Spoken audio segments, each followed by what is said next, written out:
Hali gani mwanafamilia wa channel tupendwa hii hapa ya Bizoza Media. Kama ndo mara kwa kwanza basi usisahau kusubscribe, kulike, kushare pamoja na kucomment bwana.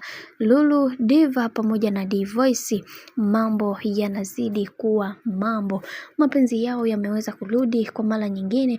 Walikuwa na migogoro yao ya hapa na pale. Tuliweza kuona dada yetu ambaye ni Lulu Diva aliweza kutoa mambo mengi, aliweza kutoa siri nyingi, na lakini leo hii ameamua kuweza kurudisha moyo wake nyuma na kuanza kupambana kuweza kuhakikisha kila kitu kinakuwa katika misingi na mikakati iliyo bora, kwa sababu kila mtu anatamani kuweza kuona kila linaloongeleka liweze kuwa la kweli, na wengi wao walimpongeza sana na kumwambia kwamba kama mmeweza kurudiana basi jambo jema, na Mungu aendelee kuwazidishia baraka katika maisha yenu yote, kwa sababu hichi ndio kitu pekee ambacho tulichokuwa tunakitaka kutoka kwenu na kwa muda mrefu, kwa sababu nyie ndio watu pekee ambao mnawafanya watu wengine waweze kujihisi amani na furaha katika maisha. Na tumeweza kuona baadhi ya komenti nyingine nyingi ambazo zilizoweza kudondoka katika peji hii. Wengi wao walioendelea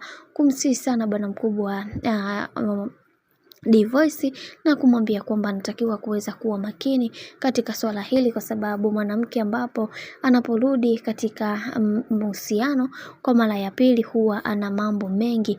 Huenda akawa amekuja kwa ajili ya kutaka pesa, huenda amekuja kwa ajili ya kupata chochote kitu, hivyo ya kupaswa kuweza kuwa makini na kuhakikisha kila kitu kinakwenda kuwa sawa. Sasa kupitia peji ya D-Voice aliweza kuandika ukurasa mkubwa ambao uliwafanya watu wengi waweze kupigwa na butwaa na kusema kwamba ishi miaka mingi mama kijacho.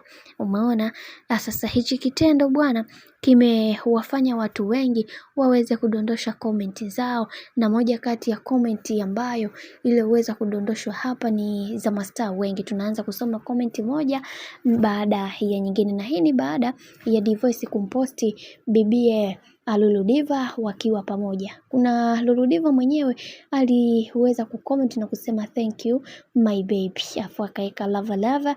Hilo ni jambo jema, na pia tuliweza kuona Mashalavu pia aliweza kumtag Lulu Diva kisha akamwambia ndio pambe, nimependa hiyo ati D-Voice.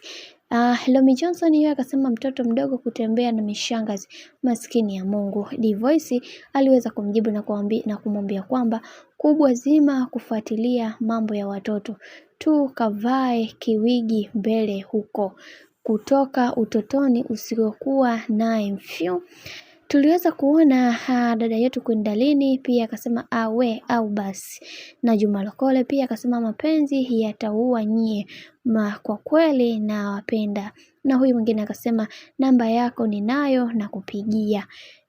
Bwana, mambo ndo kama hivi ambavyo unavyozidi kuona mambo yanazidi kuendelea kunoga, kwani tayari Lulu Diva ni mama kijacho, jambo ambalo limeweza kuwashangaza watu wengi, na wengi wao waliweza kudondosha komenti nyingi sana, na pia imekuwa surprise kwa bibia Zuhura kuweza kusikia haya yote ambayo yaliweza kuongeleka, kwani kwa upande wake hakuweza kutegemea kama haya yote yangeweza kuwa kwa haraka hivi kiasi hiki. Bwana, mambo ndo kama hivi ambavyo unavyozidi kuona kadri siku zinavyozidi kwenda ndivyo mambo ambavyo yanavyozidi kupamba moto. Mimi ni kusi kitu kimoja, kama ndo mara kwa kwanza kufuatilia channel tupendwa hii hapa ya Bizoza Media, basi ni kusi usisahau kusubscribe, kulike, kushare pamoja na kucomment, kwani ukifanya hivyo utakuwa umejiweka katika nafasi nzuri ya wewe kuweza kuenjoy na kufurahi pia katika channel tupendwa hii hapa ya Bizoza Media.